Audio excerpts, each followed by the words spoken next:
mit jelent a narcizmus a társadalmakban. Nézzük meg most, mit jelent a személyekre szabottan, a kisebb társadalmi egységekben, mit jelent családi szinten, ha a családban van egy narcisztikus személy, egy rossz indulatú narcisztikus személy, mit jelent ez a többi családtag számára. So now that we see what does it mean globally, let's narrow it down a little bit. What does it mean, for instance, in a family, the roles in between a family roles, if there is a narcissistic person exists in a family? I think in interpersonal relationships, family is one type of interpersonal relationship. There are essentially two problems. One is the zero-sum game and the other is the contagion effect. So zero-sum game simply means that the narcissist doesn't engage in intimacy or in building something, building a family. Or the narcissist engages from the first second, from first date. Narcissist engages in a power play. It's all about power. Who has the power? Who is right? Who is wrong? Who will dictate? Who will lead? Who will follow? So it's all about power. It's a constant contest and competition for power. Of course, you can't build anything long-term or healthy on such a foundation, because you need, of course, a power matrix in a relationship, but you also need collaboration. You need intimacy. You need common values. You need many other things. Power is not enough. But for a narcissist, everything else, if it does exist, and it rarely exists, but if it does exist, everything else is at the service of accumulating and exercising power. So, for example, a narcissist could encourage intimacy, but he would encourage intimacy to have power over his partner. So he would use the intimacy to blackmail his partner, to give him services or concessions.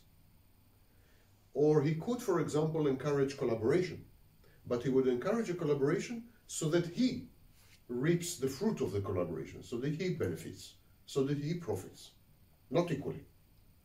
So whatever happens, the narcissist will leverage whatever happens and whatever attributes of the relationship for his own gain and for control. So it's a power play.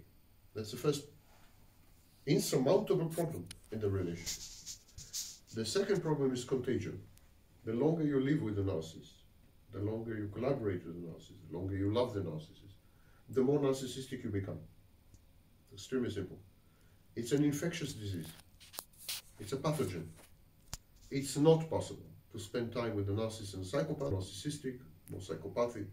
You find yourself doing the most amazing things that you would have never believed you could do. I don't know, lie, cheat. And you don't recognize yourself anymore. You have lost your identity. You don't know who you are anymore. It's extremely disorienting, extremely. It's like you have acquired the narcissist identity somehow. It's body snatching. It's like a body snatching process.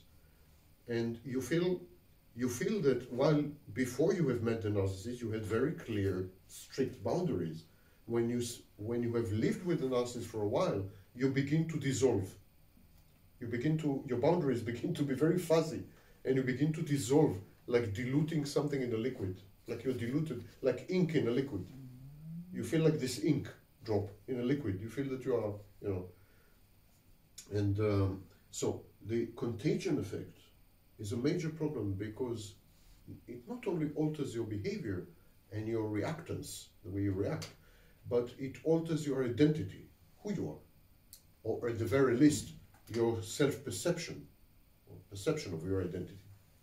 It's disorienting and dislocating to the point of depersonalization, derealization, and dissociation.